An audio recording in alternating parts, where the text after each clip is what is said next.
lot of times when I'm doing my show, people always asking, well, what you got in the bottle, my man? Well, today, it's beer. When it's never an alcoholic beverage. Believe that, because I don't even drink like that.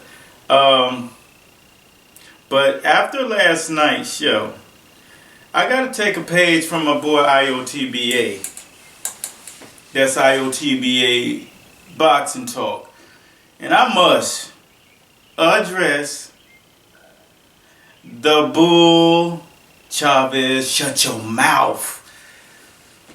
This guy was at the press conference, people, and you know, you try to stay patient with people because it sort of gives you, Chavez is giving me the air like that guy that's knocking at your door and he's trying to sell you something, or you go to one of those swap meets or flea markets, or even when you're walking through the mall and those guys come around here from overseas and they're selling their stuff. You know, it's okay if you're selling something and it's the best you can do.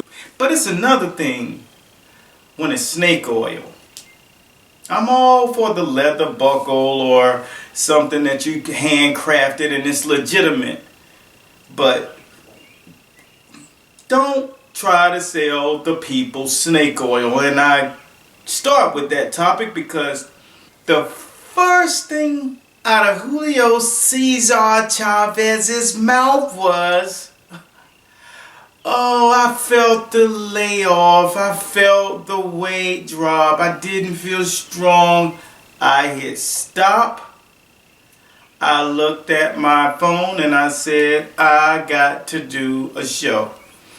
Because one thing that he must know, you knew all of this before you got in the fight and took the fight.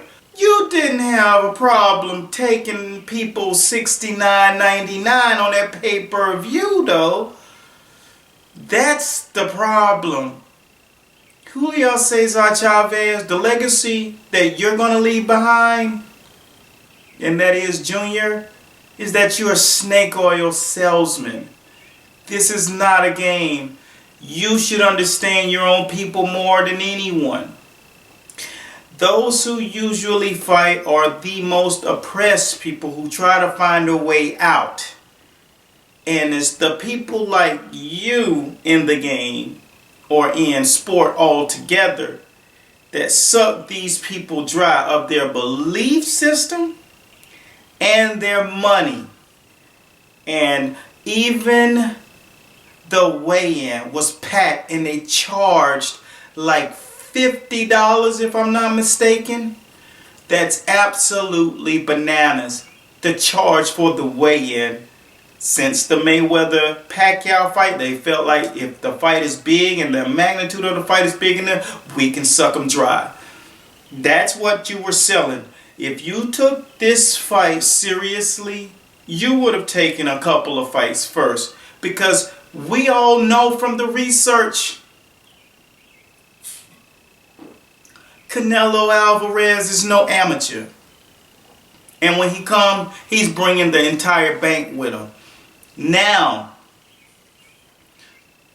legacy. The only thing that has anything to do with legacy is you tarnishing the name that you brought into that ring, because you did everything but use the moniker in which it was built on, which is blood and guts. I'm not going to get into the fight because you've already heard that everything that Canelo did proved that he was on that level. And I always tell people, the fight game is tough. Imagine how tough it is. You just put this in a perspective. A guy talks junk. A guy has an entire country behind him. Let's just say he has a country and a half behind him, because there's a big portion of America that's Hispanic. And they believe in you just like those in the country do. So think about how tough it has to be for a guy to get in the ring knowing what's at stake, his father's in the front row, and you decide to not do anything inside of the ring. Absolutely nothing. That's how tough boxing is, but that's lack of character. There was a great coach.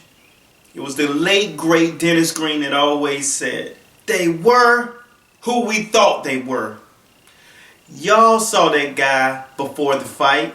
You saw the look in his eye. Vegas odds dropped immensely knowing that Chavez made the weight. That goes to show you how less we think of him. Because the fact that he made weight, he was supposed to make weight. That's like a guy getting on Facebook saying he's taking care of his family. You're supposed to take care of your family. That's low gaming. You're not in the game when you thinking that you should be celebrated for doing the things that you were put here to do.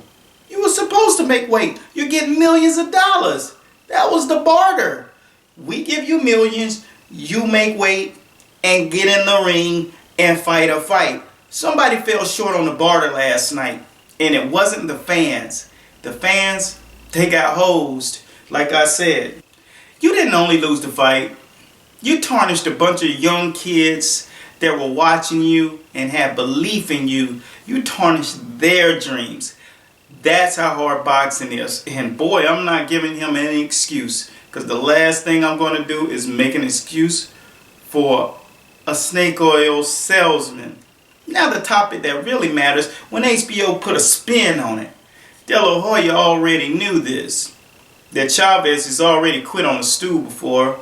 So it's a good chance that this dude was going to come short on Saturday night. So De La Hoya's a businessman. That's what he does. He's in business of promoting fights. So if you haven't already heard, Triple G was announced to fight Canelo. And let me tell you, explain to me as a coach. And this is my opinion. Why? Because I have a good opinion. I don't hang my hat on a lot of things. But my fight analysis, you can go to my page and you can see. That's why companies like ESPN Boxing reached out to me because of my analysis, understanding the sport of boxing, and my boxing cachet. My objective is to give you the facts. And when you line the facts up, they say everything. Canelo in the ring looking devastating. Body looked like Adonis, but a boxer's version.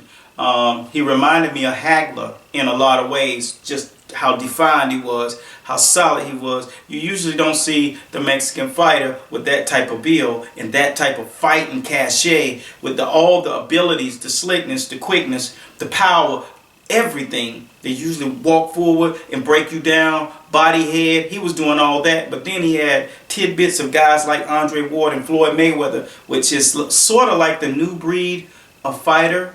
That's sort of what we're doing over here at Master Boxing, creating the next level, the next layer, the highly skilled pressure fighter. He can bang, he can box, he can move around the ring, footwork, hand skills, defensive prowess, and mental capacity to overcome anything inside of that ring. Like I said, when Triple G was watching this from the outside of the ring, there was that deer in the headlight look. And when I say that, I mean it with all due respect. Triple G's no punk. And let me break that down. Before you think about turning this off, I'm about to get to the good part, the meat, the stuff that you're going to want to know for September the 16th, especially if you bet. Because I write for the bettors. He's sitting in the front. It takes me back to exactly 12 years ago to this month. Arturo Gatti, Floyd Mayweather.